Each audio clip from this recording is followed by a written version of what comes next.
Bonjour tout le monde, j'espère que vous allez bien. Cette semaine, encore une fois, je vais vous parler du Patreon, d'un peu de variété. Ça, c'est the best way si vous voulez m'encourager. Dans le fond, ce que je présente là-bas, sur le Patreon, c'est les épisodes en primeur, en version audio et vidéo, ainsi qu'une petite chronique, un petit after show avec le technicien qui est présent ou la technicienne qui est présente au Studio SF. Comme là, je viens d'enregistrer un SP and Catherine's Chronicle, puis c'était vraiment cool. Fait que, bref, cette semaine, j'ai reçu Rosalie Bordelot et Marie-Lou Bilgou pour qu'ils nous parlent de leur projet qui s'appelle Nouveau Cadre. Et je vais vous laisser un petit peu planer un mystère pour que vous puissiez découvrir pendant ce podcast ce qu'est Nouveau Cadre. Fait qu'on a évidemment parlé de ce projet. On a parlé énormément de sexe. On a parlé de pornographie, de couple ouvert et on a parlé de communication en couple. Un super podcast très enrichissant, très le fun à écouter, vraiment agréable à enregistrer de mon côté. Puis, bref, j'espère que vous allez aimer cet épisode. Bon podcast!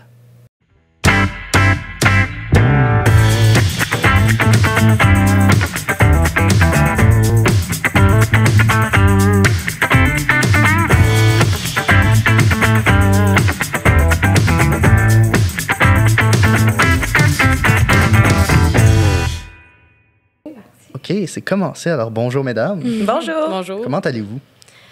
Très bien. Ouais, on est contente d'être ici avec toi. That's it. Aujourd'hui, je pense qu'on va parler de votre projet qui s'appelle Nouveau Cadre. Pouvez-vous expliquer au monde qu'est-ce que c'est? Vas-y, Rosalie. Ouais, je te laisse la parole. Je te laisse la parole. Avec ma voix de rockstar. de rockstar. Allons-y. Nouveau Cadre, en fait, comme tu as pu voir, c'est une page Instagram.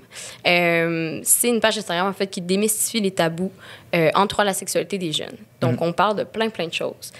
Puis pour faire, en fait, on a des vidéos de fiction qui mettent en scène plein de... En fait, il y a des thématiques à chaque fois, puis qui mettent en scène des moments malaisants ou des tabous, bref, entourant la sexualité.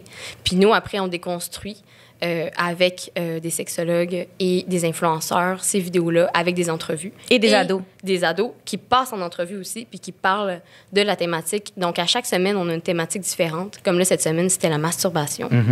Puis c'était vraiment intéressant, en fait, parce qu'on a des points de vue, c'est ça, de sexologues, mais aussi des points de vue d'adolescents qui vont en parler dans des entrevues.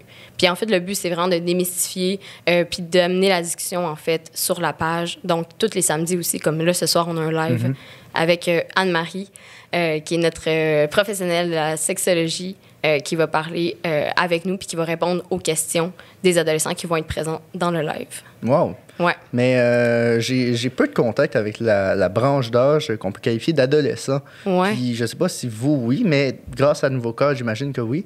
Est-ce qu'il y a eu des réalisations que vous avez faites par rapport aux connaissances qu'ils ont par rapport à la sexualité via ce sujet-là? Ouais, vraiment.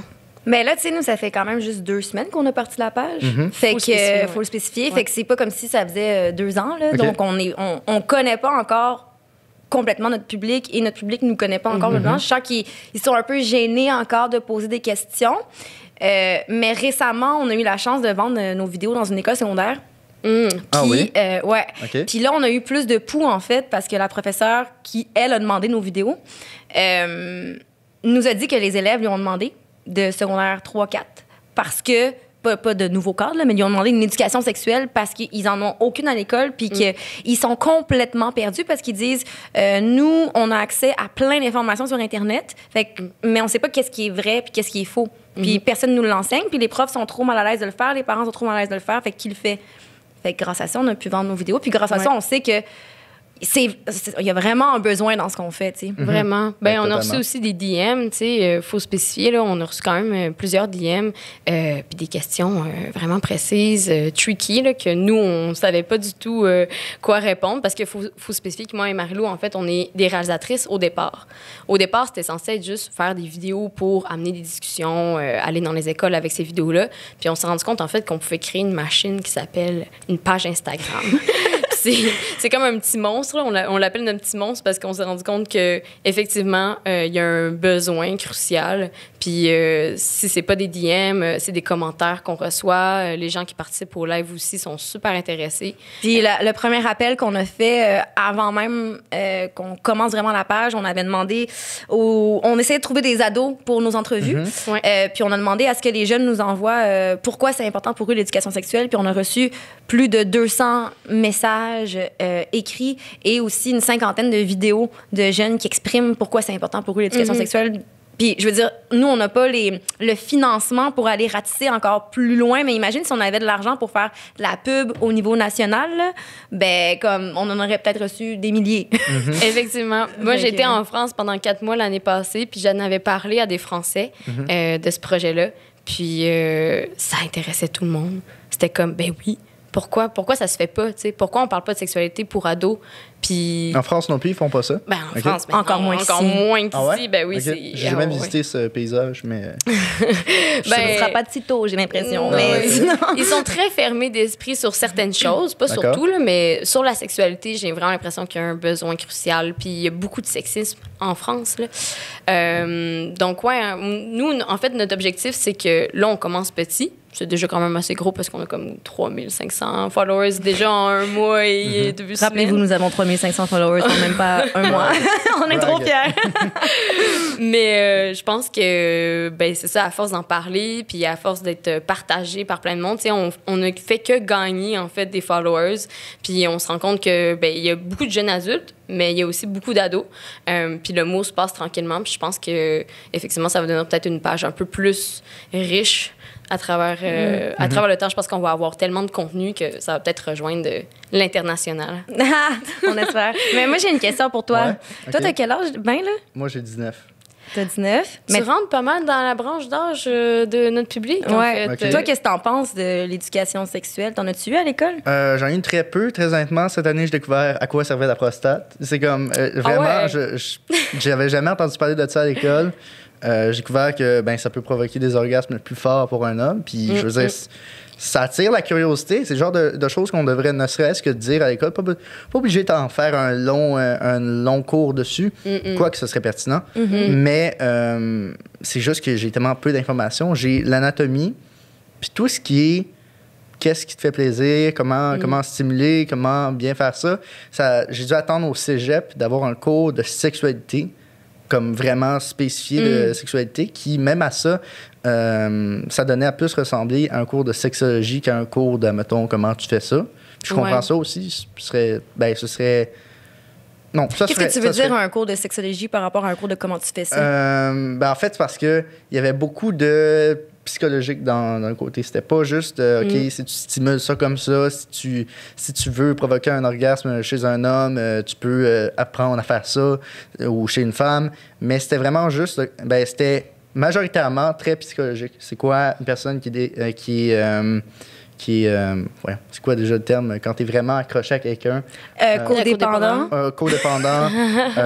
Quand tu es. Mais ça, on en avait parlé en plus, il me semble, la dernière fois. Ouais. OK, mais je me demande, est-ce que c'est positif pour toi que c'était un côté psychologique plus que physique? Ben, j'aurais voulu avoir 2 cours dessus. J'aurais voulu avoir un cours qui m'apprend l'aspect psychologique. Pourquoi est-ce que moi, je suis dans une situation puis je me sens pas à l'aise, mais mon ami, quand il fait ça, il est à l'aise. Puis j'aurais aimé ça avoir un cours où est-ce qu'on dit, OK, comme, apprends qu'est-ce qui va faciliter l'atteinte d'un orgasme, parce que ben, c'est aussi que ma session en question était tronquée. Il y a eu une pandémie qui est commencée au milieu. Fait que j'avais un cours complet. J'ai pas entendu parler de ça, je suis désolée. Ben, c'est un peu underground, c'est pas très connu. Mais, non, c'est ça. Mais, c'est comme une grève étudiante. Exactement, à travers le monde. Mais c'est juste que on avait un cours qui était dédié... On avait 2 cours dédiés totalement à l'orgasme féminin. OK. Puis, on l'a jamais eu parce qu'il y a eu une pandémie. Que ça a coupé. Puis, ben, au début, les professeurs, ils savaient pas comment s'adapter. Tout simplement, ils étaient juste comme... Ben, je vais vous envoyer des vidéos de moi qui parle au-dessus. Puis comme... C'est un cours qui est tellement... C'est un cours particulier, le thème de la sexualité puis de la sexologie, parce que ça touche tellement personnellement, chaque individu qui assiste au cours, puis particulièrement à notre âge, où est-ce que c'est vraiment le début de l'émancipation sexuelle, tu développes des désirs, tu développes des préférences, tu développes des expériences. Et donc, ben, c'est sûr qu'on aimerait ça interagir avec le professeur, mais étant donné qu'il y avait une pandémie puis on ne savait pas comment réagir, ben, ça a fait un cours sans interaction.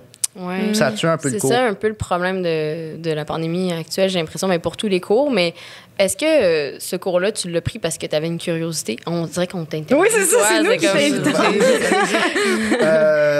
ben, très honnêtement, mon meilleur ami m'avait dit que c'était cool comme cours, fait que je l'ai pris.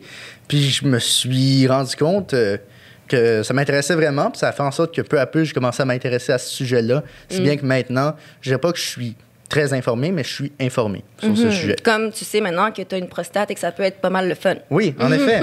J'ai d'ailleurs commencé à faire essayer des affaires là-bas, puis c'est surprenant. Cool! Surprenant, écoute, je m'attendais pas à ça. Écoutez, notre public masculin, n'ayez pas peur de cet endroit.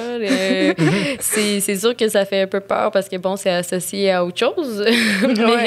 mais effectivement, il y a plein de choses, en fait, qu'on sait pas trop d'où. Continue. OK.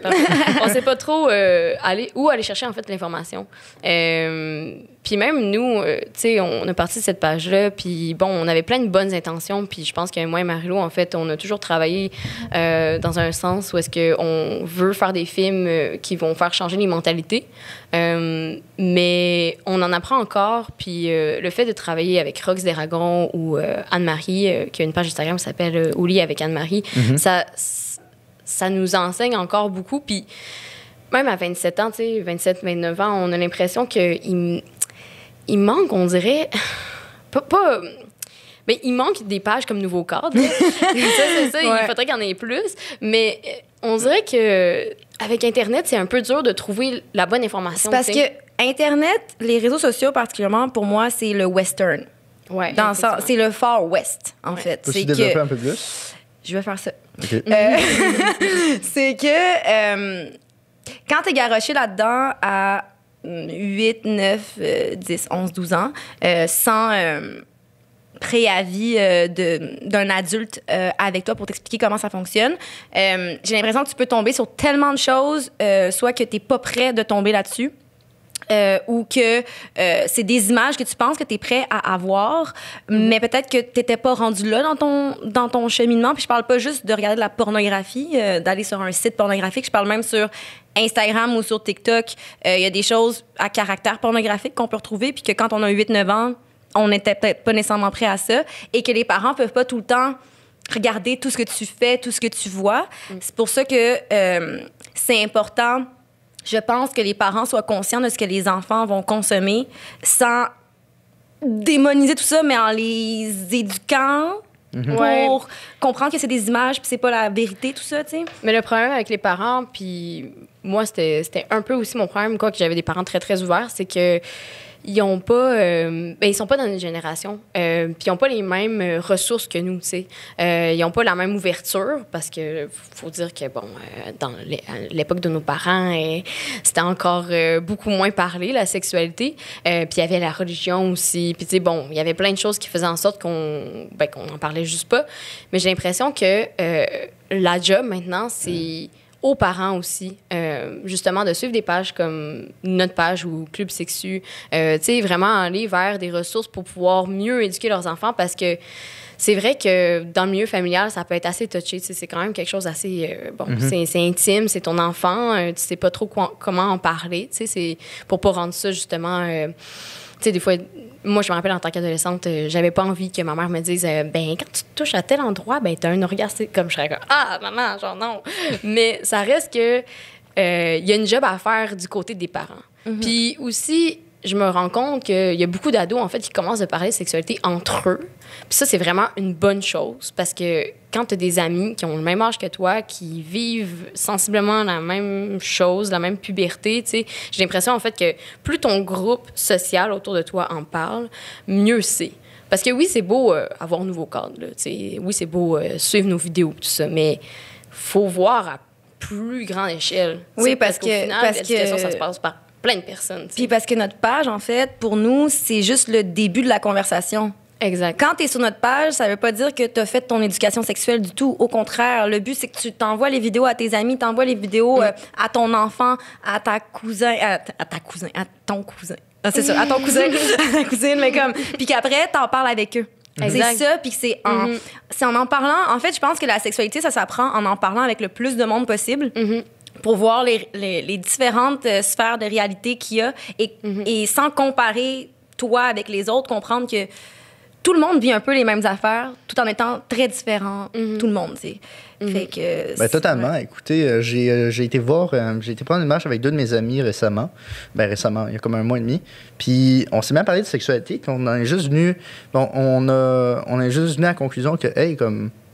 On a tous eu comme réflexe pendant cette pandémie, en tant que jeune adulte, d'aller chercher de l'information par rapport à un sujet qui nous touche tous, mais qu'on connaît pas tant de choses par rapport à ça, qui est le domaine de la sexualité. Fait qu'on parlait de ça ouvertement, à côté d'un parc pour enfants. Fait qu'on a comme un peu changé nos termes. On disait qu'on regardait des vidéos de patinage artistique au lieu de dire de la pornographie. Puis, c'était... Ça peut être très sexy, une vidéo de patinage artistique, ouais, quand même. Ouais, mais on parlait, on disait, moi, le premier site de patinage, c'était patineuse sans patin sur la plage. Comme des affaires de même. C'était comme... Juste, ça veut dire quoi, ça? C'est femme nue sur la plage. C'est genre des affaires super... Tu sais, quand ton site est bien... Comme moi, j'ai un cours de commerce électronique en ce moment, puis ils nous disent, l'une des choses les plus importantes, c'est de donner dans l'adresse web ce que les gens veulent voir. Et ça, c'est exactement ça. Mais bref. OK, je comprends. Ça m'a pris un petit 2 minutes, puis j'étais comme, OK, parfait, je comprends. Mais est-ce que... Ben, c'est cool que t'en parles, mais t'en parles avec des amis gars, j'imagine? Non. Un de mes amis gars, puis mon ami fille. OK, c'est super intéressant. Est-ce que... Ben, vous parlez de porno, est-ce que... Non, on parle pas juste de ça. Okay. C'est juste un exemple parce que ça me faisait rire, mais... Il ne parle que de pornographie. Ouais, on est comme, ouais, cette vidéo-là est bonne, ça, je vais l'écouter. Mais parlant de porno, justement, ben, c'est drôle que t'en parles à tes amis, mais moi, j'ai toujours trouvé que c'était hyper malaisant de dire « Ah oui, mais ça, c'est mon goût. Tu sais, j'ai jamais partagé vraiment les vidéos porno que j'écoutais. C'est aujourd'hui qu'on va savoir que Rosalie consomme comme pornographie. Mais j'en consomme plus. Mais justement, est-ce que pour toi, la pornographie, c'est quelque chose que tu consommes régulièrement? Malheureusement, oui. Puis je dis malheureusement parce que j'estime que c'est pas un milieu qui est tout le temps éthique. Ouais. Ça provoque un malaise chez moi. Ouais. Puis ben, de plus en plus, j'essaie d'utiliser mon imagination, mais il n'empêche que j'ai commencé à consommer de la pornographie très, très, très jeune. Comme vraiment jeune. Genre, je pense que... Genre pour 8 ans. Ouais, pour beaucoup de personnes, c'est ça. Ben, surtout pour les hommes. C'est pour ça que j'étais comme super intriguée, tu sais, que t'en parles, parce que les gars, c'est comme leur truc, mais genre, t'en parles à tes amies filles aussi. J'en parle à tout le monde. J'ai aucun feed par rapport à ça. Vraiment. Super intéressant. Nice, mais tu dis que tu te sens un peu mal d'en consommer, fait que pourquoi tu continues? C'est une habitude. C'est une habitude que j'essaie de briser. Pourquoi? Pourquoi? Parce que ça me rend mal à l'aise. Mais est-ce que ça a de l'influence sur, tu penses, sur tes rapports sexuels ou ça n'a pas rapport avec ça? Au début, moi, ça fait un petit moment que j'en ai pas eu, très honnêtement. Mais au début, dans mes premiers rapports, mon premier rapport sexuel était particulier. Je l'ai déjà raconté dans un podcast, mais bref, c'était dans un trip à 3. OK. Wow. C'était le soir de mes 18 ans. Premier rapport sexuel, trip à 3. Okay. Ouais, avec 2 inconnus. Oh! OK, t'étais wild l'année passée.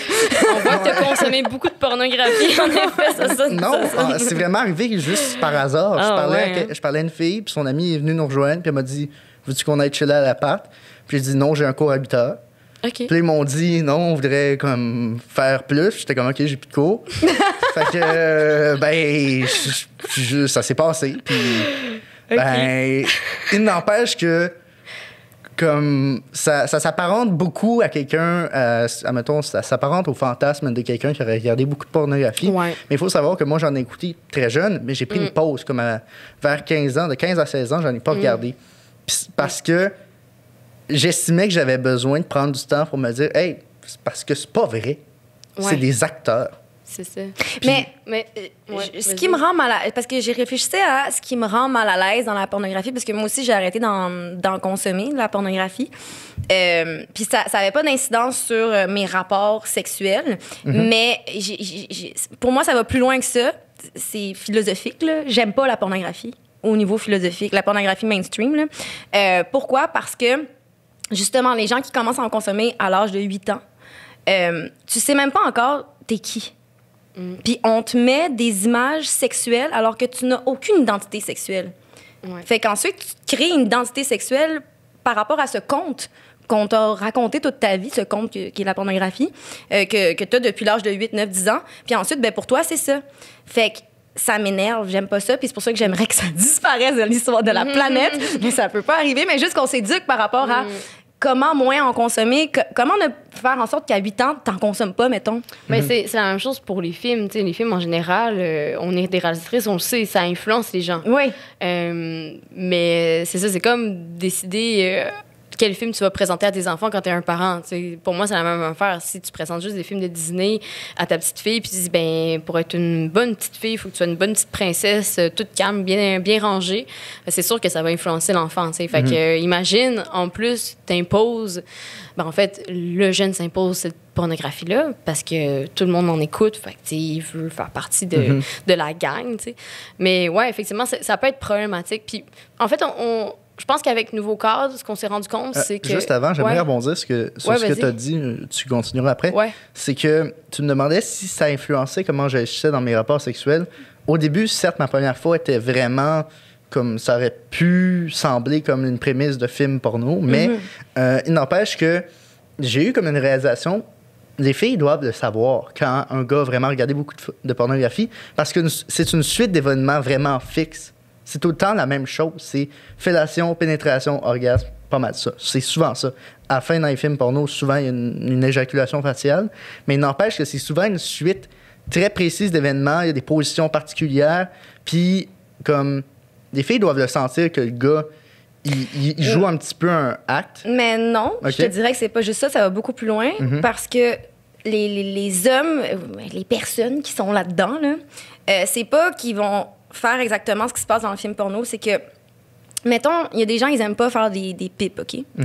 Mais si toi, toute ta vie, on te dit que pour avoir une relation sexuelle complète, il faut qu'il y ait une pipe, mais que ta blonde, elle aime pas ça, mais là, dans ta tête, il y a un problème sexuel. Ouais. Mais il n'y a pas forcément un problème sexuel. C'est juste que ta blonde, elle aime pas faire des pipes. Ou ton chum, il aime pas faire des cunis. C'est comme... OK.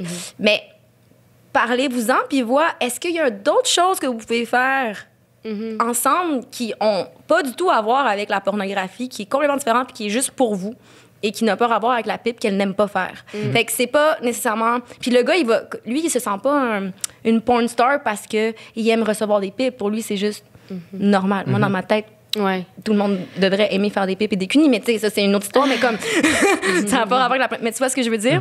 Oui, totalement. Mais c'est parce que ce que je voulais dire, c'est que, OK, le fait que les gars regardent ça très jeune, ça influence comment est-ce qu'ils agissent. Puis ça crée une espèce de suite logique. C'est comme le sexe oral, ça fait partie d'un rapport sexuel pour pas mal de gars. Puis ça vient définitivement de la pornographie. Le malaise que j'ai, c'est que, admettons, une fille, elle découvre sa sexualité avec un gars qui n'a que regardé ça. Il va imposer certaines choses. C'est ça, ouais. Puis, au nombre de gars qui ont commencé à regarder la pornographie très jeune, ça se trouve, une fille qui n'aime pas faire de pipe, elle va se retrouver systématiquement... Ben, elle va peut-être juste dater, purement par hasard, des personnes qui ont tellement consommé de pornographie que pour eux, cette fille-là c'est comme un problème parce qu'elle est comme, ouais, ben, elle aime pas ça faire de pipe. Mais c'est tellement... Ça doit te fucker mentalement, te faire dire par toutes les personnes avec qui tu as eu des rapports sexuels t'as un problème. que tu as un problème. Puis Ça doit te fucker. Puis la pornographie, ce qui est vraiment wrong pour moi, ça reste encore en fait, le pouvoir, les relations de pouvoir entre, surtout hommes hétéros et femmes hétéros. Moi, longtemps, en fait, je me suis dit que je devais être soumise ou que je devais répondre aux besoins de mon partenaire, tu sais. Puis il y a énormément de violence, mais la violence sans qu'il y ait la hache, puis genre, let's go, on coupe un doigt, là, la violence plus physique, justement, de pouvoir, en fait, là, que les hommes exercent sur les femmes. Puis j'ai vraiment l'impression que ça, même socialement, ça se ressent. Dans le sens que c'est quelque chose, pour moi, ben pour moi, ça vient de la société patriarcale, là, évidemment, là, mais c'est quelque chose pour moi qui est vraiment à défaire, genre de la pornographie. Parce que faire une fellation, bon, OK, tu sais, toutes ces sphères-là, tu sais, toutes ces pratiques-là sexuelles, ils sont toutes legit. C'est juste la façon comment ils sont exécutés que pour moi, ça, c'est pas correct. C'est vraiment plus quand un homme, justement, impose, tu sais, un cum shot. Tu sais, un cum shot, pour moi, c'est tellement genre, regarde à quel point genre, j'ai le contrôle sur toi, tu sais, t'es ma chose. Juste maintenir la tête puis forcer. Ouais. Mais par contre, il y a des relations sexuelles où est-ce que la fille aime ça aussi. Tu sais, je dis pas que c'est wrong. Tu sais, je dirais, il y a des relations BDSM, il y a des ententes qui se font entre des partenaires qui ont envie d'aller vers là. Mais l'affaire, c'est que quand une adolescente puis un adolescent ont leur premier rapport sexuel, moi, j'ai noté souvent, en fait, qu'il va y avoir de la violence.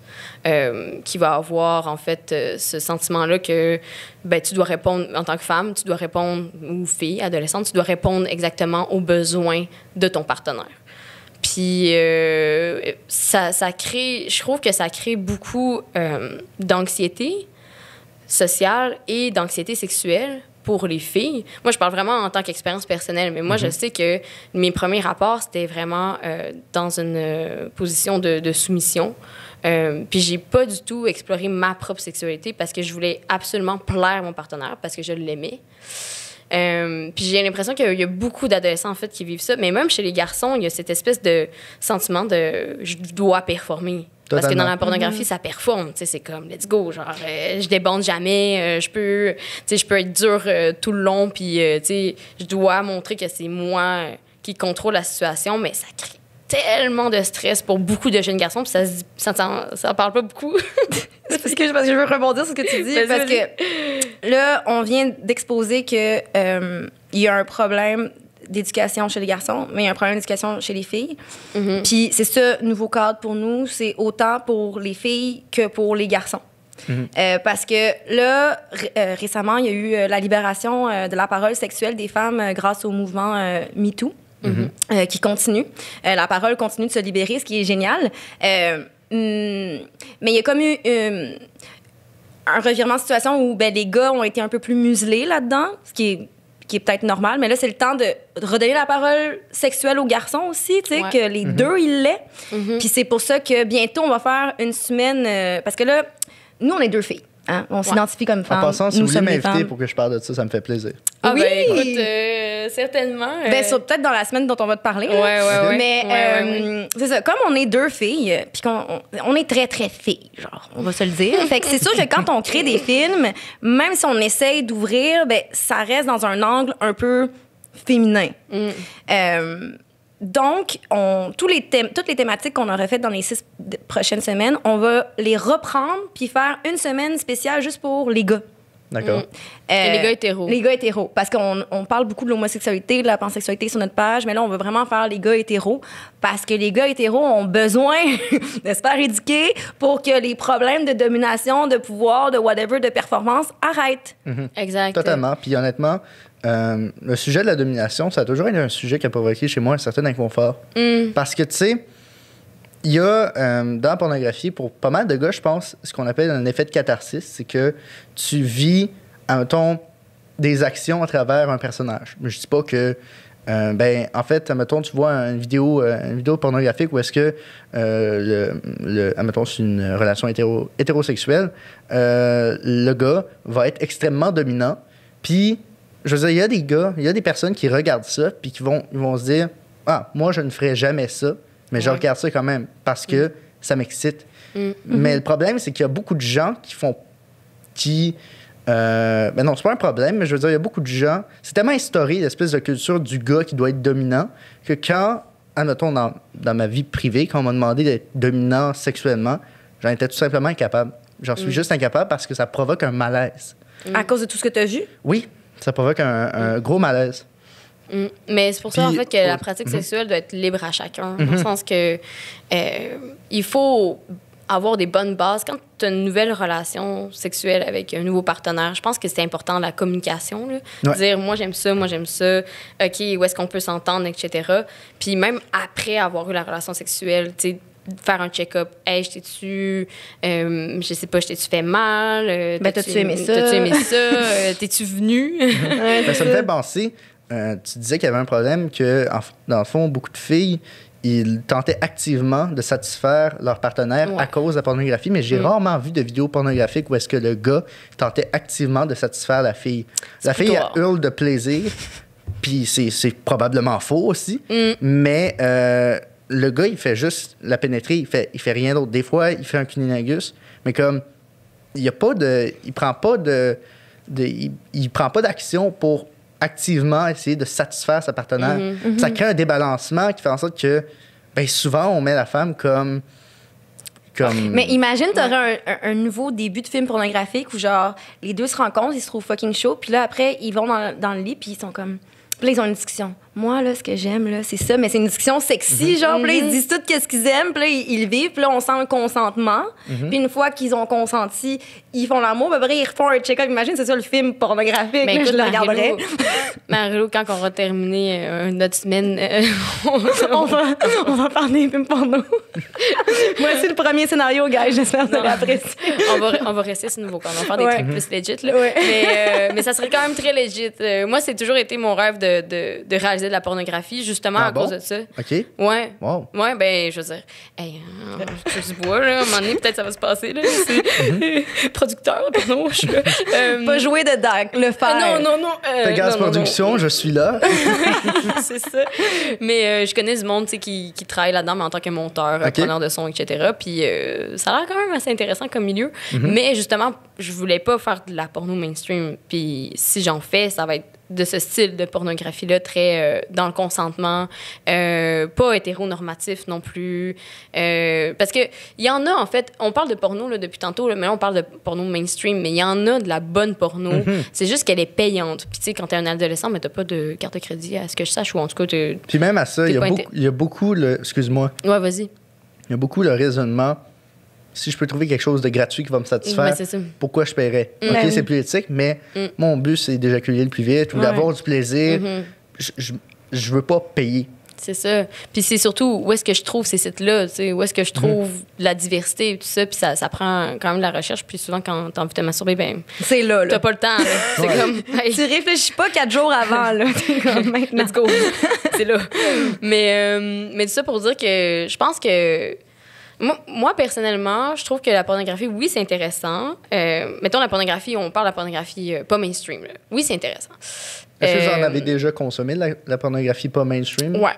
OK. Ouais, j'ai déjà c'est quoi la différence que vous pouvez définir par rapport à la mainstream puis la... Je sais pas comment la qualifier. C'est beaucoup plus... Dans le consentement, justement, c'est beaucoup plus amoureux. Ouais. Moi, ce que j'aime, c'est plus réaliste dans les mises en scène. Tu sais, des bisous, des French, des... Mais des belles paroles. Clairement, tu peux... C'est parce que ça, c'est nous ce qu'on a cherché, j'imagine. Mais clairement, tu peux trouver des trucs beaucoup plus trash dans la... J'imagine. Oh, oui. Mais au moins, tu sais que les gens sont payés... Puis qu'ils étaient tous consentants, qu'ils étaient tous majeurs. Contrairement aux vidéos amateurs qui gagnent en popularité, puis ça, c'est un petit peu déstabilisant parce que, ça peut tellement être n'importe quoi, une vidéo amateur. Ça peut tellement être... Ça peut autant être deux amoureux qu'un viol. Puis c'était ça par rapport à Pornhub. Il y a eu comme un gros filtre de toutes les vidéos. Tout ce qui n'était pas certifié, ils l'ont enlevé parce que ils ont reçu tellement de plaintes. Puis il y a tellement de personnes qui ont dit c'était mon viol, là. Puis il y a comme 15 000 personnes qui l'ont vu. Oh my God! Ouais, okay. c'est très traumatisant, ça. Mais... Ouais, vas-y. Guys, en gros, tu sais, la sexualité, c'est pas juste la pornographie. Définitivement. C'est ça que je voulais dire, en fait. C'est que tu peux aller chercher des choses dans ton propre imaginaire. Moi, je me rappelle, à 8 ans, j'avais commencé à fantasmer sur Spider-Man. Okay? Ben ouais. Nice. Spider-Man, c'était mon gros kink. Genre Spider-Man habillé en Spider-Man, tu sais. Okay. Puis je m'imaginais des choses sexuelles qui... on peut retrouver ça dans la porno aussi, mais je m'imaginais déjà des trucs sexuels de par ma propre imagination, de par mes propres feelings. Puis je pense que c'est important aussi de se connaître en dehors de la pornographie, tu sais.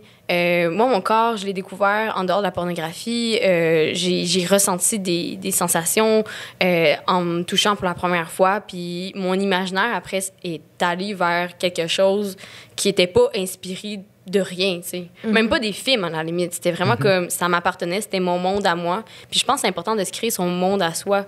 D'où le fait que j'ai arrêté de consommer de la pornographie parce que j'étais rendue à répéter ce que je voyais, puis à même jouir de la façon que les filles jouaient. Puis j'étais comme, non, je jouissais. Je voulais pas comme devenir une porn star. Tu sais, l'objectif d'avoir du sexe, c'est pas être une porn star, c'est d'être dans le moment présent, puis de vivre le moment présent, puis d'être créatif sur le moment, tu sais. Puis par rapport à ça, tu sais, de prendre son temps pour développer sa masturbation avec son imagination, mais aussi de prendre son temps de comprendre qui tu es sexuellement par la masturbation, donc tout seul avant d'être avec quelqu'un d'autre. Je pense vraiment que c'est important parce que ça te permet de tout comprendre de ton corps, ton imagination te permet de comprendre aussi quel genre de fantasme tu as que peut-être après tu vas peut-être essayer au lit, mais si on t'a donné d'autres personnes, tu sauras pas, en fait, toi, c'est quoi tes vrais fantasmes. Exact.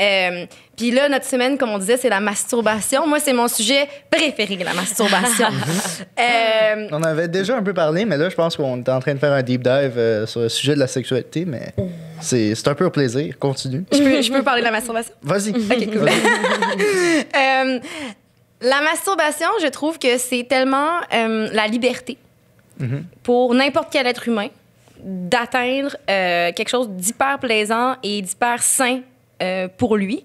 Puis je vois pas pourquoi on devrait s'en priver et être mal à l'aise de faire quelque chose d'aussi sain et naturel autant que faire caca et pipi. J'adore aussi parler de caca, fait que c'est peut-être ça va ensemble, là, mais comme c'est pas tout le monde qui aime ça parler de ça, mais genre tout ce qui est naturel, on devrait pouvoir en parler librement et aussi ne pas juger les autres. Parce qu'on avait fait un live avec Béton sur le couple ouvert. OK? Puis, dans les personnes, il y avait plein de gens qui n'ont jamais expérimenté le couple ouvert, qui regardaient ça. Puis ils se permettaient de juger, tu sais, dans leurs commentaires.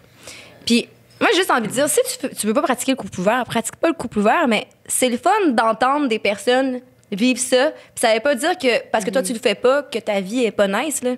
Mais c'est une peur aussi, on dirait, tu sais, parlant de couple ouvert, c'est une peur de projection. C'est que tu essaies de te projeter là-dedans, mais tu te dis, mais je veux sûrement être jalouse, je veux sûrement vivre des émotions, bref, d'anxiété, de stress, de peu importe. Fait que les gens, tout de suite, quand ça devient quelque chose qui n'embarque pas dans leur réalité puis qui voient une certaine peur, ils ont peur de quelque chose, ben ils se bloquent puis tout de suite, ils commencent à juger. Puis c'est la même chose pour plein de choses, pour l'homophobie puis tout ça. Tu sais, c'est comme tout de suite, tu te mets en position de moi, si je vivais ça, mais non, moi, je peux pas vivre ça. Ouais. Donc, c'est mal. Ouais. Plutôt que d'écouter. Je discutais avec deux de mes amis hier par appel FaceTime. Puis, dans le fond, c'était un couple. Puis, je leur ai demandé, seriez-vous capable d'être couple ouvert? Puis, j'ai remarqué que quand tu poses cette question-là à des gens qui sont dans le couple, la réponse, souvent, c'est non. Jamais. Très souvent. Ils se campent. Ouais. Ils se campent. Ouais. Puis, j'ai demandé pourquoi. Puis, leur raison était justifiable puis était pensée. C'est j'ai un malaise à imaginer que la personne que je côtoie se soit fait toucher par une autre personne. Mais c'est il y a un peu l'ego qui joue là-dedans. Oui, totalement. Moi, en ce moment, c'est ça que j'essaie de déconstruire dans ma tête parce que j'ai été longtemps en couple fermé. Mais là, je me dis, peut-être que j'aimerais être en couple ouvert ou en tout cas dans une relation ouverte. Et en fait, c'est beaucoup de travail d'ego et de comment tu te perçois toi. C'est un gros travail de développement personnel que de réussir d'être dans un couple ouvert ou polyamoureux, whatever, comment tu veux l'appeler, de manière saine. Puis tu sais, souvent la question que les gens m'ont posée quand tu dis que toi, t'aimerais ça être en couple ouvert ou c'est quelque chose qui t'intéresse, souvent les gens ils te challengent en disant « Ouais, mais combien de temps ça va durer? » T'es comme « OK, mais ton couple en ce moment, combien de temps ça va durer? » T'es comme « On ne sait pas combien de temps un couple ça va durer, qu'il soit ouvert ou pas, que tu le trompes ou pas, que comme tu fais quoi... qu'est-ce que tu veux quoi dans ton couple. Mais je pense que ce qui m'énerve, en fait, comme tu disais, Rosalie, dans n'importe quel sujet auquel les gens sont pas habitués, c'est la fermeture parce qu'ils ramènent ça tout de suite à eux plutôt que de juste s'ouvrir aux autres. Puis ça veut pas dire parce que des gens le font qu'il faut que toi, tu le fasses, mais je pense que c'est important de savoir que tout le monde a des valeurs différentes, une façon d'aimer les gens différente, puis tout ça. Puis c'est ça aussi, pour moi, l'éducation à la sexualité, c'est pas juste génital ou pornographique ou whatever, c'est aussi quelque chose de philosophique derrière ça. Et il y a quelque chose aussi dans le développement personnel avec la sexualité aussi qui est comme approche, je pense que les gens devraient avoir. C'est ça. On n'a pas les réponses à tout, mais nous, on en apprend tous les jours. Ah ouais. Puis Rosalie, tu disais que tu y penses un peu à la possibilité d'être dans un couple ouvert. Qu'est-ce qui t'attire dans la vision d'être potentiellement dans un couple ouvert? Ben, en fait, je pense que c'est parce que je commence à m'accepter aussi, puis je commence à me comprendre un peu mieux sexuellement parlant. Puis aussi, je me dis, bon, j'ai été longtemps dans un couple fermé, puis j'ai vécu beaucoup de frustration, OK? Puis là, je vais parler personnellement, là. Mais j'ai vécu beaucoup de frustration sexuelle parce que mon partenaire avait pas la même libido que moi. On le salue. On le salue. Il va sûrement pas écouter ça, mais il est en France en ce moment. Mais tout ça pour dire que... Il va rien comprendre de ce que je veux dire s'il passe trop de temps en France. Non, mais c'est mon accent... Ah, OK. c'est Parce que, apparemment, mon accent est incompréhensible pour les personnes parlant très bien le français. Voilà. Mais tout ça pour dire que moi, j'étais pas satisfaite, puis il le savait. Et c'est ça qui était un peu wrong dans la relation, c'est que ça a duré 4 ans de non-satisfaction. Et comme je l'aimais et comme j'étais habituée au couple fermé, je l'ai proposé là, quelques fois, le couple ouvert, mais j'ai pas senti en fait que c'était possible avec cette personne-là. Puis au final, quand je suis sortie de la relation, je suis devenue comme une espèce de bombe à retardement. J'étais comme, OK, là, j'ai du sexe avec qui je veux, quand je veux, je peux faire tout ce que je veux. Puis j'étais comme... En tout cas, je me suis sentie genre en pleine possession de mes moyens. Ouais, elle s'est même fait faire un toupette. Je me fais de ça, là, c'est ça la... va bien. Merci. Écoute, je me suis fait tatouer, toupette, tout le kit. J'ai changé de style, tu sais, limite. Oh, ouais, il y a une grosse évolution. Tu sais, les Pokémon, là, c'est l'évolution du Pokémon. Je m'appelle Rosalie, même, mais tu sais, là, j'étais un bulbe de rose, puis là, je suis une rose. Là, ça y est, là. Puis j'ai des épines. Puis let's go, là, amène-en, les gars. Mais puis des filles, là, possiblement. On salue les filles. J'aime ça saluer le monde. Mais en fait, je pense que je suis en train de vivre... avoir un podcast juste pour saluer. C'est quand on parle de sexe, on le salue. On Salut, le salue. Marie nous salue. Continue, excuse. Puis, en fait, je suis en train de vivre une libération sexuelle. Puis, je pense aussi que j'ai un feeling, en fait, que quand la pandémie va se terminer, parce que là, j'ai un partenaire, mais quand la pandémie va se terminer, peut-être que comme... Le partenaire va prendre le bord. Non, salut! Non, c'est vrai. Ça va faire un baby boom, d'après moi. D'après moi, ça va faire un baby boom. Mais ça ne sera pas un bébé de Rosalie. Tu ne feras pas de bébé. On n'a pas le temps, là. Oh, on n'a pas le temps. On n'a pas le temps. Mais je pense, en fait, qu'à un moment donné, c'est ça, quand tout le monde va sortir, moi, je vais avoir l'impression, en fait, que la vie m'appartient. Puis... on a déjà nos outfits prévus. On a déjà nos outfits. Ah ouais? Ça va être les années folles. Ah ça, oui. Ça va être les années folles. On a déjà nos outfits pour marcher. Puis genre, dire bonjour aux garçons. Et aux filles. Et aux filles. Et tout le Mais monde. très honnêtement, moi aussi, j'ai des outfits prévus comme quand ça va être possible. C'est ça. Ouais. On va tout être beau, on va tout... Puis Montréal, je veux dire... Les gens sont beaux à Montréal. Les gens sont beaux à J'allais Montréal. plus dire que Les Montréal, terrasses. c'est beau, mais en effet, les gens sont beaux. Les à gens Montréal, sont beaux. mais Exact. je vais rarement, Puis malheureusement. on entend qu'on voit pas beaucoup de gens en ce moment, fait que là, ça va être la libération sexuelle pour tout le monde. Je pense qu'on va être comme dans les années 70. C'est pas le temps dans un couple. En fait, je pense que ce qu'on essaie de vous dire, la gang, c'est que si vous êtes en couple, c'est le temps soit de devenir un couple ouvert ou de lâcher votre chum au mois de mai-juin. Non, mais restez en couple si vous voulez, il n'y a pas de problème. Parce que là, les gens vont être beaux. On va les peut-être gens- essayer de voler vos chums. Ouais, là. ça, c'est une autre histoire, mais comme. Mais si vous êtes en couple ouvert, on pourra en parler, on pourra tous être ensemble. Mais bref, juste dire comme. Il va faire tellement beau, il va faire chaud. Moi, je sais pas s'il va y avoir des festivals. Il y en aura-tu? Je sais pas. On sait pas. Il va peut-être y avoir des parties. Fait que c'est le temps de s'ouvrir l'esprit et de profiter de la vie. Parce qu'on a juste une seule vie à vivre. C'est con, hein? On dirait que je suis vieille de dire ça, mais Ouais. c'est comme... Mais c'est vrai en même temps. Puis là, ils nous ont pris 1 an et demi de notre vie. Fait que là, c'est le temps de fourrer. Mais là, tu dis Puis d'avoir mais du je veux- fun. Tu dis ils nous ont On a pris, une mais page je veux dire, nouveau cadre qui parle de sexualité pour adolescents, donc c'est le temps de fourrer. C'est le temps de fourrer de façon consentante et protégée. Exact. Yes. Mais je pense, En tout cas, moi, je pense que plus je vieillis, en fait, plus je deviens ce qu'on m'a dit une fois. Oh mon Dieu, on m'a dit ça une fois. C'était tellement drôle, Marie-Lou. Ouais. Yannick, un gars que... Salut, Yannick. On salue Yannick.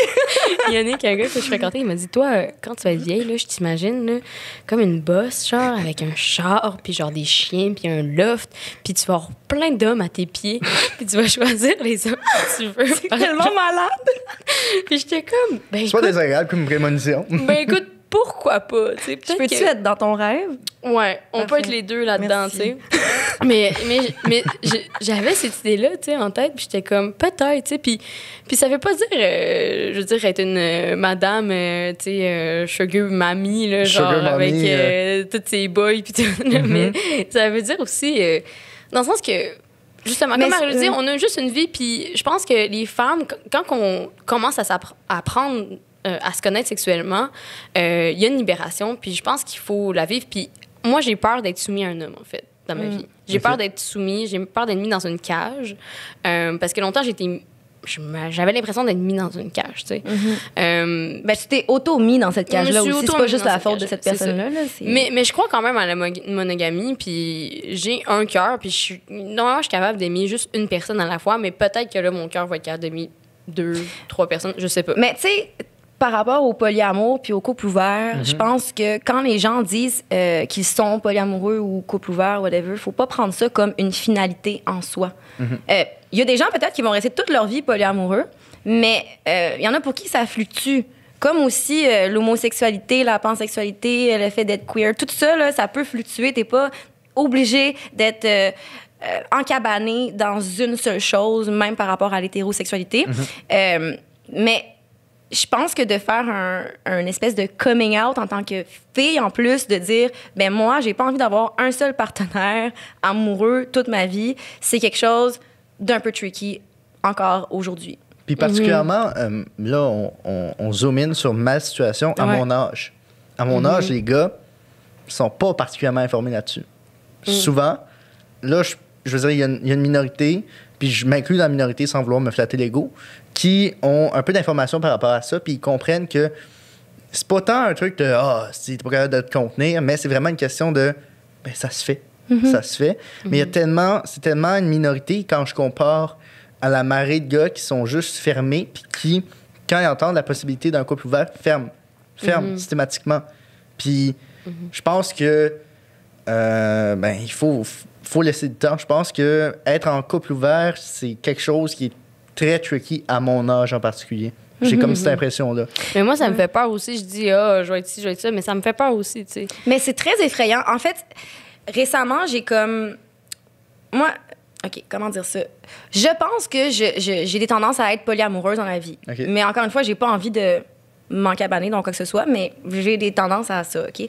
Puis récemment, je l'ai dit à mon père. OK? Étais-tu au courant par le passé que tu avais été dans une relation? Ouais, couple il était ouvert? au courant, mais pour lui, c'était juste Une passe. une phase, genre.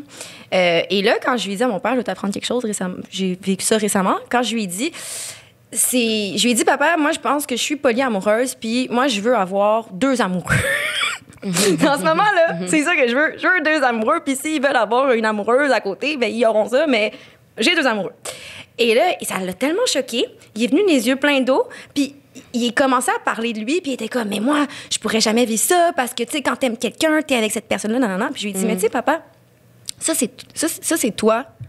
Mais moi, maintenant, j'ai bâti une tellement belle confiance en moi, et tellement une vraie confiance en moi, que si je décide d'être en couple ouvert avec quelqu'un, c'est parce que... Puis que tout à coup, finalement, il me laisse pour une autre personne, mais écoute, ce sera ça, tu sais. Ouais. Mais moi, c'était ça que je voulais expérimenter avec cette personne-là, le couple ouvert. Tu sais. Puis j'ai tellement confiance en moi que je me dis, mais on a tellement quelque chose de précieux, puis de pas avec d'autres personnes, que pourquoi il me laisserait pour une autre, tu sais. Ce que t'amènes est vraiment... Excuse-moi, encore une fois. Vas-y. Mais ce que t'amènes est vraiment intéressant, puis met de la lumière sur ce que je viens de dire. La raison pourquoi est-ce que la plupart des gars, d'après moi... Ben en fait, pas mal de monde de mon âge ne sont pas super à l'aise avec le couple ouvert. C'est parce que à mon âge, je n'ai que 19 ans, il y a pas mal de monde qui ont peut-être pas une confiance en soi super développée. Puis c'est pas une confiance en toi intrinsèque. Ça vient pas de toi, C'est ça. c'est extrinsèque. Ça vient de ta situation, de ton couple, de ton emploi. Ça vient de critères extérieurs. Mais une fois que tu as trouvé, admettons, au fond de toi, une certaine confiance, puis tu la bâtis peu à peu, évidemment que tu peux l'ouvrir, ce sujet-là, puis l'aborder ouvertement. Mais quand tu as une confiance un peu plus shaky par rapport à ça, ben c'est parce que ça vient confronter tes croyances qui t'apparaissent comme des fondements. C'est ça. Des visions qui sont comme évidentes. Je veux dire, j'ai jamais vu de film où est-ce qu'il y avait du polyamour. Non. Puis je veux dire, si on en montrait aux jeunes, comme, puis là je parle pas comme nouveau cadre, mais je parle encore plus jeune, ça pourrait ouvrir le fait que hey, c'est possible. Puis ça fait pas d'eux des mauvaises personnes. Surtout que ce qu'on nous montre dans les films qui est cute, c'est quand les gens sont jaloux en amour. Et ça, c'est censé représenter, il est vraiment en amour ou elle est vraiment en amour avec toi si elle est jalouse. Fait que ça perturbe un peu ce qu'on nous apprend. Là. C'est tellement malsain. Vas-y. Je sais plus. Je vous écoute pas parler. J'ai comme, wow, c'est super intéressant. Mais juste pour finir là-dessus, c'est que en ce moment, c'est ça que je veux, mais peut-être que l'année prochaine, ou peut-être que je vais rencontrer un gars qui va faire que moi, pendant 4 ans, ben, je vais juste vouloir être avec cette personne-là pendant 4 ans, puis peut-être qu'à un moment donné, je vais vouloir ouvrir, mais tu sais, mais on dirait que c'est tellement intense pour les gens quand tu dis que tu veux faire ça qu'ils se braquent tellement que tu peux pas aller plus loin dans ton raisonnement avec eux. Ben, il y a quoi? Je pense que c'est quand même assez nouveau, là, le polyamour. Ben, non, c'est pas si nouveau, là. Ça existait avant. C'est juste qu'on en parle plus maintenant. Puis j'ai l'impression qu'effectivement, on a été tellement éduqués, puis on a tellement été mis... On nous a mis dans la tête très, très jeune qu'il y a un papa, il y a une maman, ils ont des enfants, il y a une maison. Tu sais, je veux dire, ne serait-ce les films qu'on écoutait ou les livres qu'on lisait, tu sais, il y a toujours cette idée-là de un couple fermé, tu sais, qui progresse dans la vie, puis il y a comme des stages là, bien précis, là, genre, OK, là, on se met en couple, après ça, on se marie, après ça, on a des enfants, après ça, on a une maison, après ça, on a un chien, on a un ci, ça. Puis, en fait, ça, faut déconstruire ça un peu parce qu'on n'est plus rendu là. Juste le fait, pour moi, en fait, le fait que les deux, on soit féministes, que les deux, on soit des artistes, qu'on baigne dans un monde où est-ce que les idées sont éclatées, il y a une certaine liberté de l'être, de l'esprit. Pour moi, se ranger, ça voudrait dire aussi tuer mon art. Ça voudrait dire aussi tuer la personne que je suis profondément, tu sais. Parce que quand je me suis rangée, il y a comme quelques mois, en fait, il y a 4 ans, quand je me suis rangée il y a 4 ans, je me suis séparée il y a quelques mois, j'avais l'impression, en fait, que j'étais moins libre, pas juste sexuellement, mais j'avais moins cette capacité-là de créer. Puis d'avoir du temps pour moi pour créer, tu sais, puis pour être... On n'aurait jamais pu faire Nouveau Cadre ensemble. En fait, Nouveau Cadre n'aurait pas existé si Rosalie n'était pas sortie de sa relation. OK. Ouais. C'est autant que ça, là. Mais je comprends ça parce que c'est tellement... Ça m'est souvent... j'ai pas eu énorme... j'ai jamais eu de blonde, mais j'ai eu beaucoup de fréquentations. Puis toutes les fréquentations, mis à part celles dans lesquelles je suis en ce moment, je me sentais cloîtré. J'avais l'impression que c'était très limitatif. Je pouvais pas faire tout ce que je voulais. J'avais vraiment l'impression que, malgré le fait que c'était du non-dit, j'avais l'impression que le sous-texte, c'était... Tu m'appartiens, genre. Pas tu m'appartiens, mais comme... Il n'empêche, t'es pas aussi libre. Comme il y avait un sentiment de liberté qui était brimé. Comme tu peux pas parler de certaines affaires non plus. C'était très contrôlant aussi, mais je comprends ton point. Puis... Mais c'est comme moi, je comprends pas les gens en couple qui me disent, mettons... je dis à mes amis, OK, ce soir, on sort, puis là, on va boire. Puis là, elle est comme, non, mais mon chum, il aime pas ça quand je bois. Je suis comme, mais je m'en fous que ton chum, il aime pas ça quand tu bois. Il va pas être là. Il va pas être là, puis même s'il était là, qu'est-ce qu'il y a à dire? Oui. Sauf si c'était, je sais pas s'il était alcoolique, mais tu sais, c'était une personne bien normale, là. Mais ça a été le problème de ma relation aussi. J'avais l'impression que je voyais moins de monde. Puis j'ai l'impression, en fait, c'est pas tant le problème du couple fermé, c'est le problème de communication. Parce que quand tu es dans un couple ouvert, j'ai l'impression que tu es obligé d'avoir la communication, tu es obligé de t'exprimer sur qu'est-ce que tu as envie, les gens que tu vois, en tout cas, les couples qui ont envie d'en parler, là, mais il y a ce sentiment-là de, justement, tout peut être dit parce que c'est nécessaire pour faire évoluer la relation. Alors que dans une relation plus fermée, il y a tellement de sous-textes. Mais c'est que tu prends tellement pour acquis, en fait, c'est que tu prends, comme c'est fermé, tu prends tellement pour acquis que l'autre personne est avec toi. Ouais. Que tu parles plus. Exact. Puis c'est là où ça crée des problèmes. parce que je crois en la monogamie. Mes parents ont été longtemps ensemble, tu sais, de 17 ans à 47 ans, là, 30 ans ensemble, dans une relation qui était de l'extérieur, là, mais je pense de l'intérieur aussi très, très saine. Là. Et je me rappelle que mes parents, en fait, il y avait pratiquement aucune chicane. Parce que les deux, en fait, ils communiquaient exactement leurs besoins, leurs envies. Puis, tu sais, tout était dit, tout était mis sur la table. Dès qu'il y avait une mini frustration, ma mère disait « OK, là, je suis un peu fâchée, puis je vais t'expliquer pourquoi. » Puis c'était pas c'est à cause de toi. Tu sais, la communication, tu sais, c'est quoi ce type de communication-là que tu nommes pas, tu dis jamais. Là, La communication non violente. La communication non violente. Puis ils ont appris ça très jeune, puis je les félicite parce que j'ai jamais vu des parents comme ça, ever, de ma vie. Là. Puis c'est ça qui fait durer une relation, en fait, en général. J'ai l'impression que, justement, les couples plus hétéronormatifs, rangés, ils ont beaucoup moins à dire ces choses-là, à communiquer ces choses-là parce que, justement, c'est ça, ils se prennent pour acquis, tu sais. Puis, mais moi, je crois encore à la monogamie, hein. Mais c'est ça, la monogamie peut être très, très saine si les choses sont dites comme par rapport à la tromperie, mettons. Je pense que si tu disais à ton partenaire, en ce moment, j'ai un gros fantasme sur cette personne-là. Parce que ça se peut avoir des fantasmes, puis des fantasmes, c'est pas censé nécessairement être réalisé, là. Hey, babe, là, j'ai un gros fantasme sur la nouvelle fille à ma job. Ouais. Là, ah ouais, montre-la moi. Ah, c'est vrai qu'elle est chaude, non. OK, ben... Je sais pas, juste le fait d'en parler, il me semble, ça va enlever quelque chose de toi, là, ça va te sentir mieux. Parce puis que le fait, ton hamster, il spinne plus, là, parce que là, tu te dis, ah, mais mon chum, il tripe-tu sur cette fille-là? J'ai vu ça que c'était menace ton ego. Quoi? Ça menace ton ego. Ben, c'est ça, mais si c'est dit, effectivement, ton hamster, il se calme, puis il est comme, ben oui, J'avais raison, premièrement, j'avais raison. Il tripait sur elle, mais nice, hey, il m'en parle, il me fait tellement confiance, il m'aime tellement. Qui me parle de son fantasme, mais au final, il préfère faire l'amour avec moi ce soir, tu sais. Ouais. Puis lui, il va se sentir bien mieux parce qu'il en aura parlé, puis ça va comme lui enlever un poids sur les épaules, ça va devenir moins l'interdit, parce que ce qui est trippant aussi, c'est l'interdit. C'est exactement ça, j'allais dire. L'interdit, c'est super sexy pour une raison XY, là. Ben parce qu'on se dit tellement, il faut pas que je le fasse, que tu as envie de le faire, tu sais. Puis la pornographie, c'est ça aussi. C'est de l'interdit. Souvent, là, c'est comme, tu sais, les scénarios, là, genre, OK, c'est mon stepbrother. Il y a tout le temps ça dans la porno mainstream, je sais pas pourquoi. C'est ridicule. Stepbrother, stepmother. La semi-inceste, c'est tellement populaire. C'est super populaire. Ben, c'est hyper interdit. T'as pas le droit. Mais c'est immoral.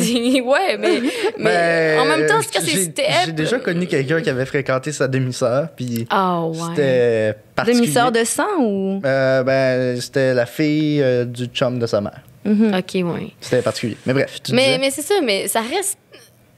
Ça nous rend con, l'interdit. Dans le sens que, comme, pourquoi ça devrait être interdit? Dans le sens, si c'est dit, si tu dis à ta stepsister, hey, genre, tu me plais, j'aurais aimé ça te baiser. Mais t'es ma stepsister, fait que je vais pas le faire, puis vous en riez, tu sais. La tension est toute relâchée. T'es comme, ah, OK, moi aussi, je tripais sur toi, mais hey, OK, on s'en mieux, on le fera pas, hein? Ah, ben non. Aussi, où est-ce que ça s'en va, cette histoire-là? Je sais pas. Mais là, on aborde le fait, ah, wow, quelle belle communication, mais on s'entend que c'est pas tout le monde qui est rendu là, puis il y a peut-être du monde qui vont être comme, OK, ça me rend mal à l'aise. Oui, c'est vrai aussi, on n'a pas pensé.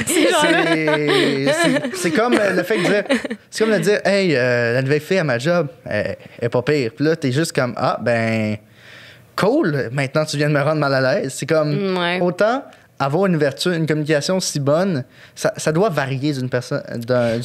Les couples, c'est des dynamiques différentes chacune. Je pense que c'est la confiance en soi aussi qui est importante. Je vais citer RuPaul, là, mais genre, comment tu peux aimer si tu t'aimes pas toi-même, tu sais. Tu veux dire, tu cites un de nos ados qui a cité RuPaul? Wow. Moi, j'écoute RuPaul aussi, parfois.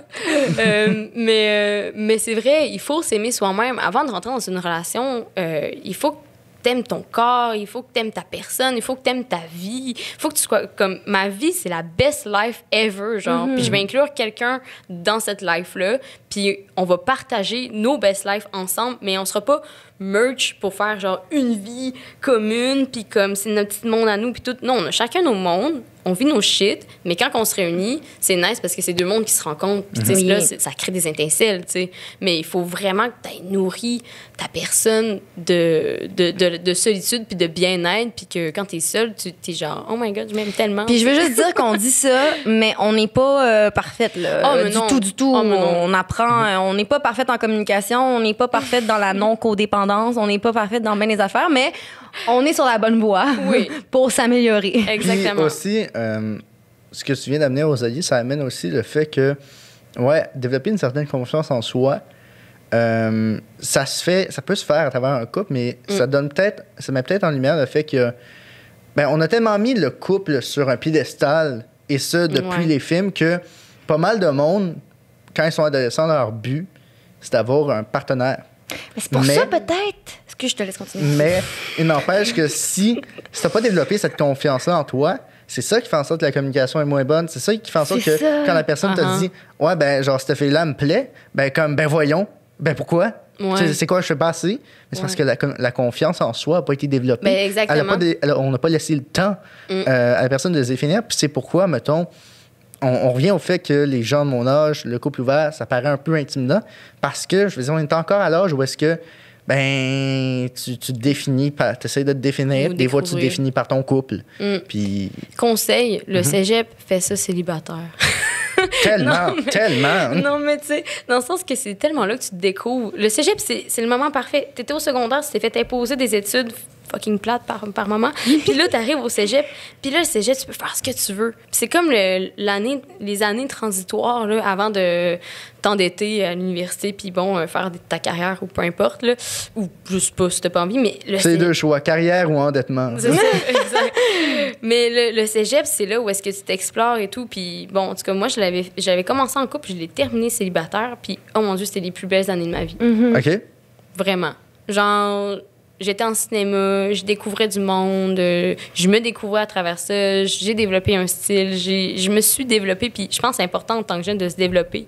Puis d'où le fait de, OK, si t'es en couple, sois pas un couple si fermé que ça, parce que tu sais pas qui qu'il y a dans ta classe, mettons, je sais pas, de scénarisation ou whatever. Tu sais pas si tu vas tomber sur quelqu'un qui va correspondre encore plus à tes valeurs, tu sais.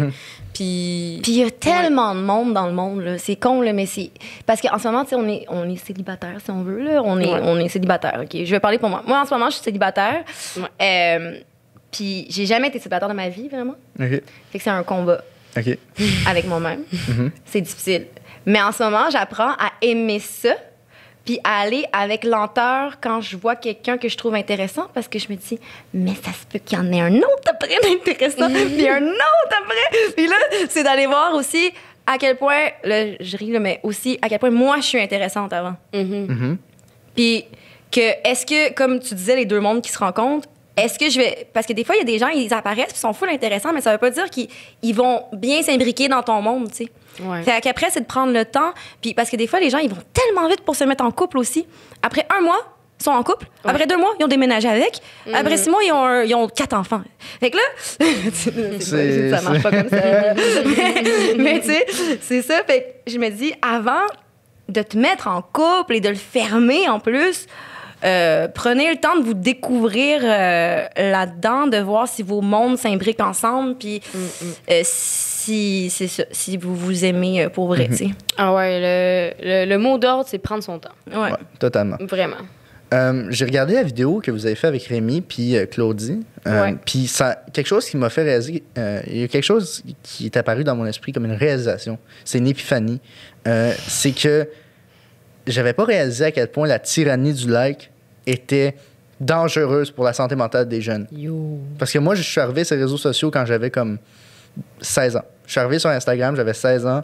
Puis, tu sais, on parle beaucoup de confiance en soi, on parle beaucoup de confiance dans ce podcast-ci, mais n'empêche qu'il y a des gens pour qui la confiance, ils vont la tirer de des likes qu'ils vont avoir sur leurs photos. Moi, j'ai eu de la chance, c'était à travers... Je faisais de la musique, puis c'était à travers les shows de guitare que je faisais.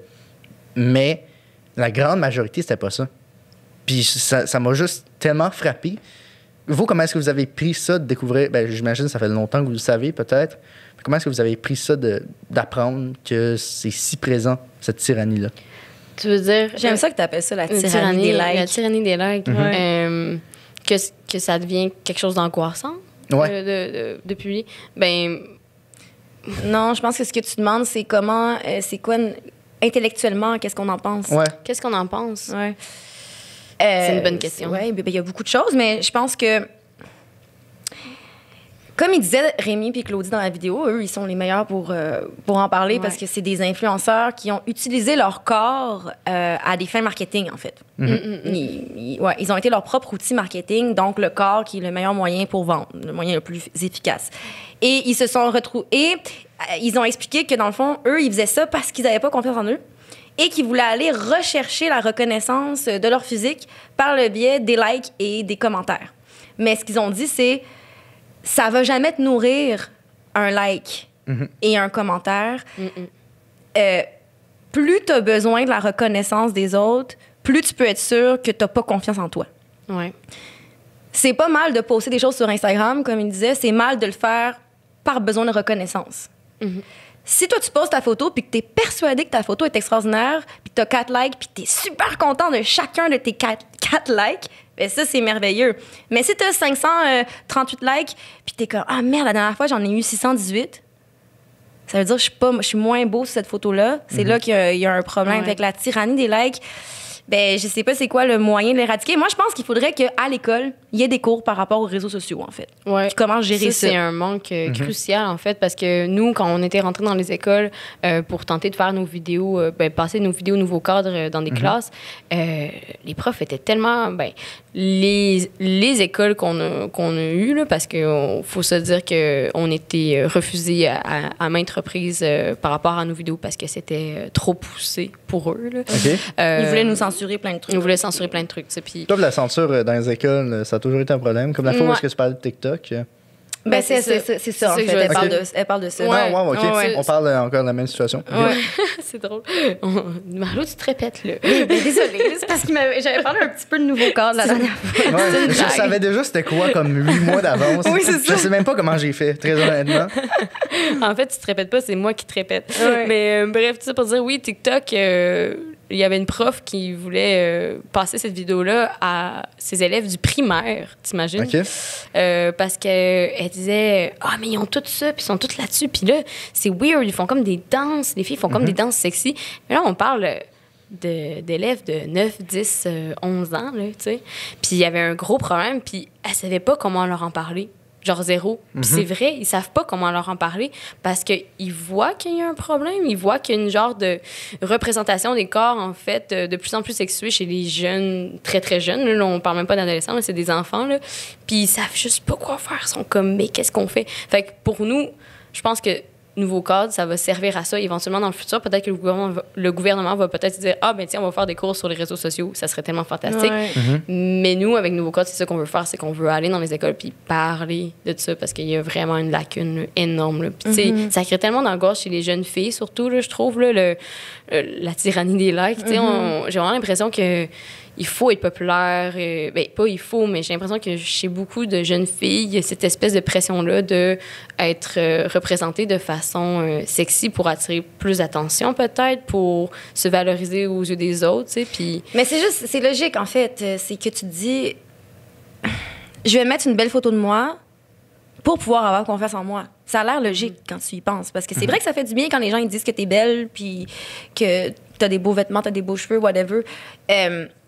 Mais il faut qu'à l'école, en fait, ce que je ferais, c'est que les cours d'éducation des réseaux sociaux avec les cours de sexe, pour moi, tout ça va ensemble, tout ça s'imbrique. Clairement. Ça devrait aussi s'imbriquer avec le cours de confiance, de développement personnel, tu sais, pour les jeunes. Puis qui est vraiment comme... Cours qui existe, le cours de développement personnel, je pense pas que ça existe. Non, tout ça n'existe pas. OK, parce que c'est ça que je ferais. C'est un point d'interrogation, c'est juste c'était pas bien présenté. OK. Marlo est en train de réécrire l'histoire en ce moment.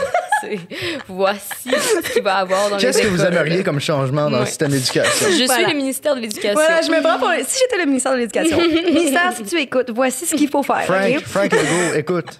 Ouais. Oui. Salut, Frank. OK.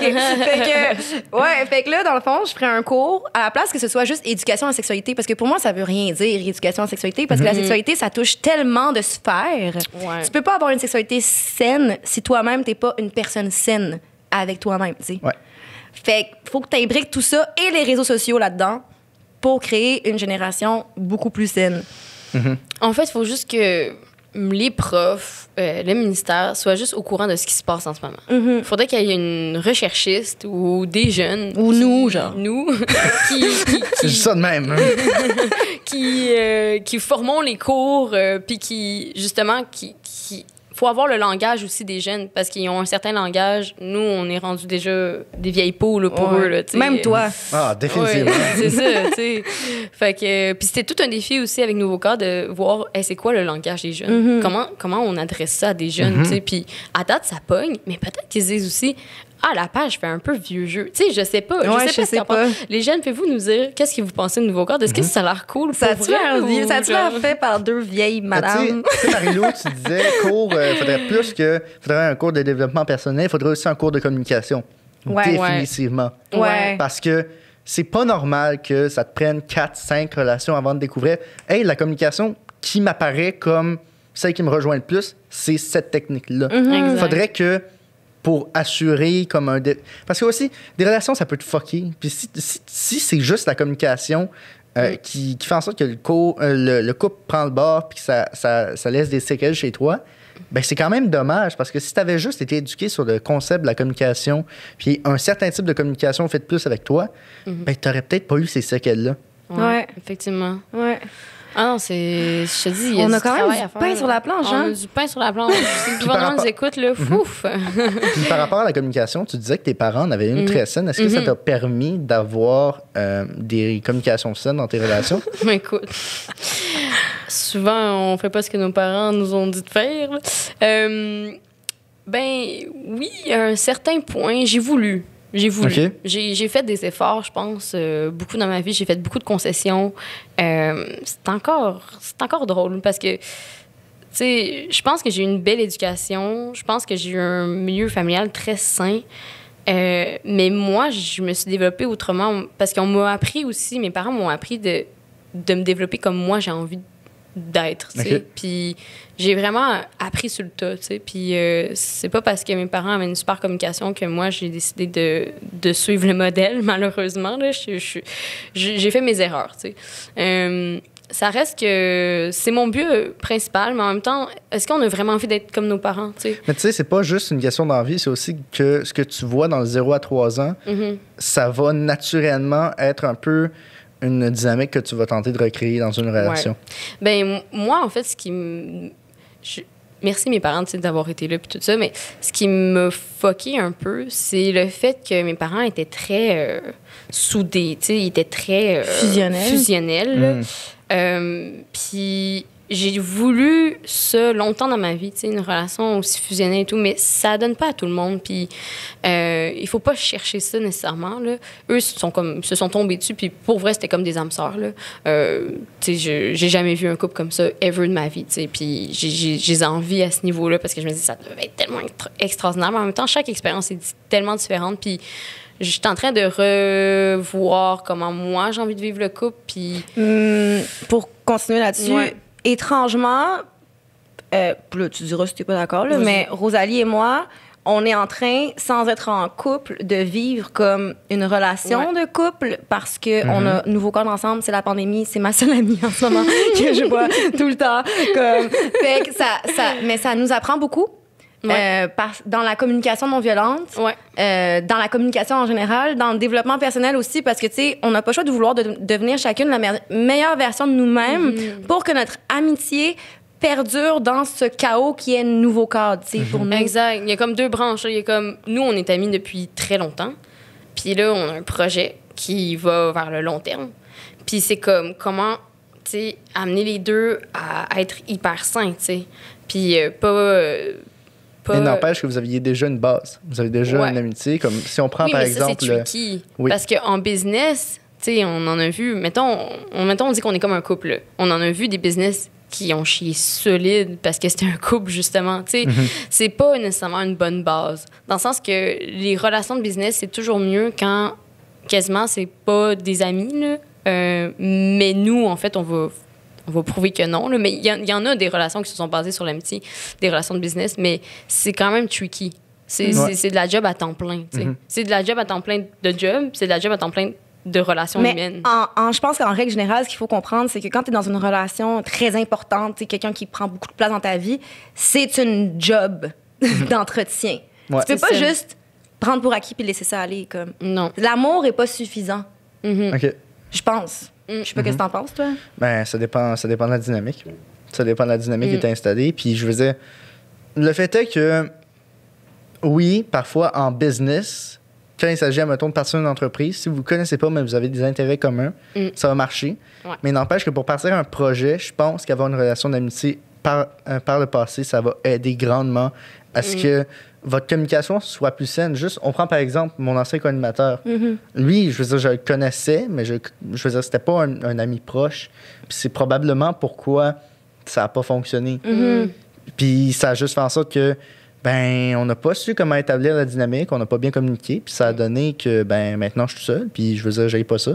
Moi, je préfère Mais- ça depuis que t'es tout seul. Ben, merci beaucoup. On le salue. On te salue, Justin. Salut. On dit tellement ça à plein de monde. Mais nous, notre méthode de travail aussi est quand même assez exceptionnelle, là, dans le sens dans la création, moi puis ma Brag. C'est Non, mais pas pour On a m'inventer. 3500 abonnés, juste pour dire, votre abonné, parce qu'on en veut plus. Puis Mais- notre méthode de travail est extraordinaire. non, mais j'aime le fait de braguer parce que je n'ai rarement vu, en fait, des personnes avec qui j'ai collaboré de niveau créatif, avec qui ça s'entend aussi bien. Puis des fois, on n'a même pas besoin de se dire exactement ce qu'on veut. On fait juste comme « Ah, ouais. » Puis genre, on écrit... tu sais, je veux dire, il y a comme une espèce de... je pense que c'est une relation de confiance aussi, beaucoup, là. Puis il y a une connexion aussi artistique qui en fait, tout ça, genre ces petits amalgames-là de belles choses, fait en sorte que ben, Nouveau Corps est là, puis Nouveau Corps va sûrement être un projet de vie. Tu sais. Mais là, récemment, Rosalie et moi, nous avons eu une grosse chicane. Je savais Ah pas bon? si t'allais en parler. J'allais en parler, mais je vais pas rentrer dans les détails. Mais Rosalie et moi, nous avons eu une grosse chicane, d'accord?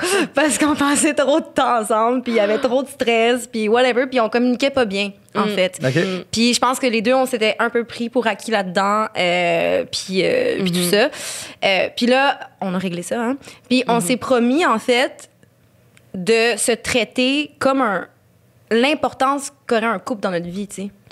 Puis, tu sais, souvent, les buts d'un couple, ça va être soit d'acheter une maison, de se marier ou de faire un bébé.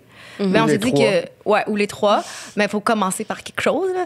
Mais on s'est dit que nous, Nouveau Cadre, c'était comme notre bébé. Ouais. Fait que pour les biens de notre bébé, Ouais. mais il faut que nous, on communique bien, qu'on soit saine entre nous, puis qu'on s'aime pour vrai, tu sais. Puis que même si des hommes ou des femmes rentrent dans notre vie de manière amoureuse, ben il faut qu'on les place tous pour que tout concorde ensemble, là, que tout fonctionne bien ensemble. Parce qu'on est en train de se rendre compte que tu sais, les gens mettent l'amour amoureux sur un piédestal et non l'amitié ou le partenariat. C'est toute autre forme de relation, mais on essaye de changer ça, Rosalie et moi, pour mettre aussi l'amitié sur un piédestal. En fait, c'est que toutes les autres sphères de notre vie, faut qu'ils acceptent ce qu'on fait en ce moment. T'sais, si moi, je rencontre quelqu'un, ben, j'ai déjà rencontré quelqu'un, mais si cette personne-là n'est pas capable d'accepter mon mode de vie actuel, ça ne marchera pas. Il faut vraiment que la personne soit tellement down sur toi puis sur ton projet qui te laisse vivre, en fait, ce projet-là, puis qui te laisse vivre